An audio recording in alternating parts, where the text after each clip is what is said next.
guys, it's Nathalie, Domina. Welcome back to my YouTube channel. If you do not know who I am, I'm a Roman Catholic YouTuber and I do YouTube videos on all things Catholicism.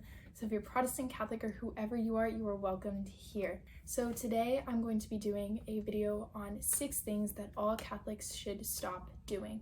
So a while back I did 6 things Catholics should stop doing at Mass, but now I'm just doing a broader spectrum of 6 things that Catholics should just stop doing in their day-to-day life. So stay tuned because this video is gonna be very helpful, very useful. And yeah, if you like it, please like, and don't forget to subscribe down below if you haven't already, so that we can be a part of this great God-filled community together.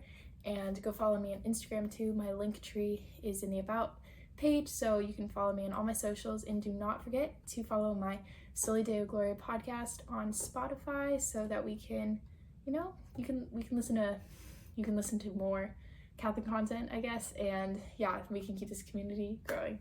I love you guys so much. Don't forget, I couldn't do any of this without you, so let's get on into the video. Okay, so the first thing that all Catholics should stop doing is gossiping.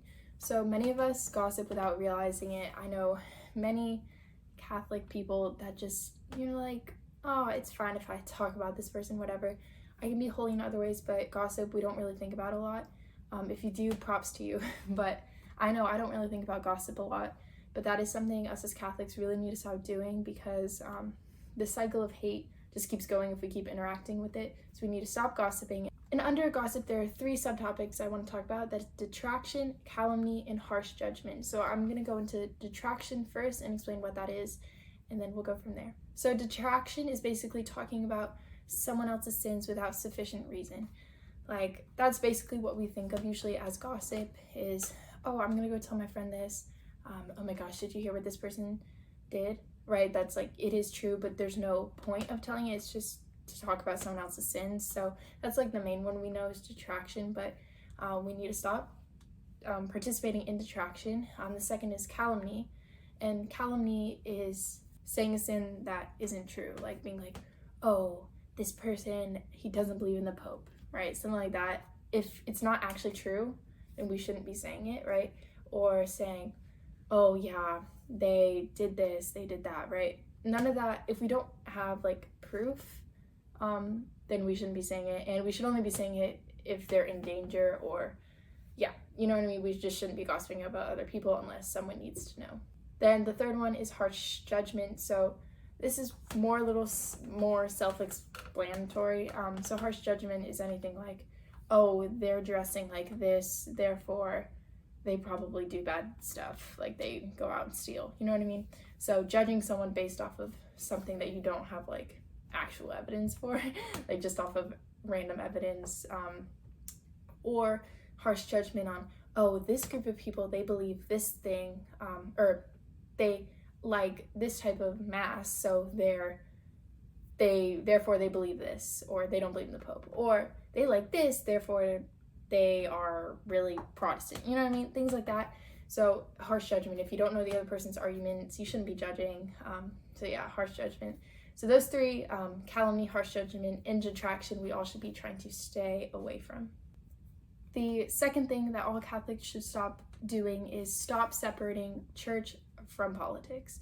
So to me, I think it's quite funny actually that we talk about in the Catholic Church to, have your whole life be surrounded by Catholicism, everything should be Catholic, right? But politics is literally meaning the way things ought to be, or like, yeah, basically, you're trying to find the truth like through politics. You can do that, right? Politics can be, it's great, right? Politics is the way you view the world. And so if Catholicism isn't a part of your political life, then what's the point of being a Catholic, right? Because that's the way you express yourself to society. So we need to start aligning, not just like, oh, like, yeah, like I don't believe in abortion, but then other things that the Catholic Church believes, we're like, and then we vote for someone else, you know what I mean? We should have all of our Catholic beliefs, as many as we can, in a political party. You don't want to just be like, oh, well, this one, yeah, they support abortion, but all this other stuff, you know what I mean? No, we need to be as close to our beliefs in everything we do. So we should keep that with politics, because that's the way we present ourselves to the world. and some great two popes that actually taught this well, taught keeping, politics with your Catholic life, which actually is Catholic social teaching. I have two popes that taught this really well, and they are Pope Leo the 13th and Blessed Pius the 9th. So if you want to learn more about Catholic social teaching and how to be more politically involved with your Catholic faith, then go check out their stuff on Catholic social teaching. The third thing that all Catholics should stop doing is stop leaving right at the end of Mass. Stop leaving right at the end of this song, the closing song. Because we are actually called to meditate on the Eucharist after we receive the Eucharist, and so hopefully we're doing that after we receive the Eucharist. But after Mass, we're supposed to give a prayer of thanksgiving to God, because we just participated in our saving sacrifice, right? So if we're just gonna leave and be like, yay, like, glad that's over, we should be, even if we have something to do, like, Mass should be our priority. And obviously if there's extreme circumstances, God understands, but if there is no valid excuse, then we should be giving thanks to God and just spending a couple minutes in prayer, just thanking God for literally uniting us with Him, right? Like, that's, I think, the best thing that we can ever possibly have. That's what we want in heaven, right? And so I think that should be at top of our priority to stay after just a little bit, just to give thanks to God.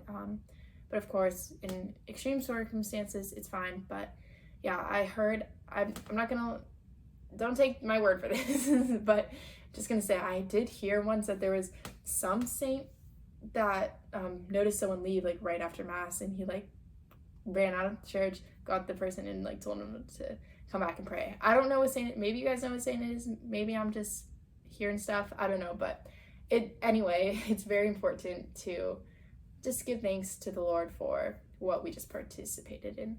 The fourth thing that all Catholics should stop doing is stop ceasing to go to confession just because you have no mortal sins. So I know so many people that like, I'm not going to confession, like, I'm fine, like, I don't want to become scrupulous, so I'm not going to go. I haven't committed any mortal sins, like, I'm living the life, like, it's fine. Like, obviously, like, I do some things, like, yell at my parents, like, some little things, but you're like, like, it's okay. But, like, that is not the mindset that we should be having. Oh, I don't want to get scrupulous, so I'm not going to go to confession. That's like being like, oh, I don't want to go to hell, so, like, I'm going to go to heaven. Like, just that type of, like, mentality is not good.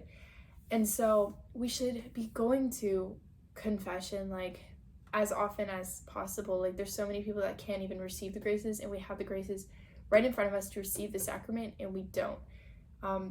Just think of how that is. Like, God's literally waiting for you. Like, so many, I mean, if you have like a lot of churches around you, I do personally, but if you don't, it's okay. But like, if you do, like, there's so many, God's just waiting for you in so many different places, and we're just not going because we have venial sins, right? But every little sin is a separation from God, so every sin we should be trying to get cleansed of. Obviously, like, it's not that big of a deal, right? But any little sin is a big deal to God, right? Because we're not accepting His love. So if you have the opportunity ever to go to confession, please go. Obviously, if you're having like problem with scrupulosity, talk to your priest, get a spiritual director.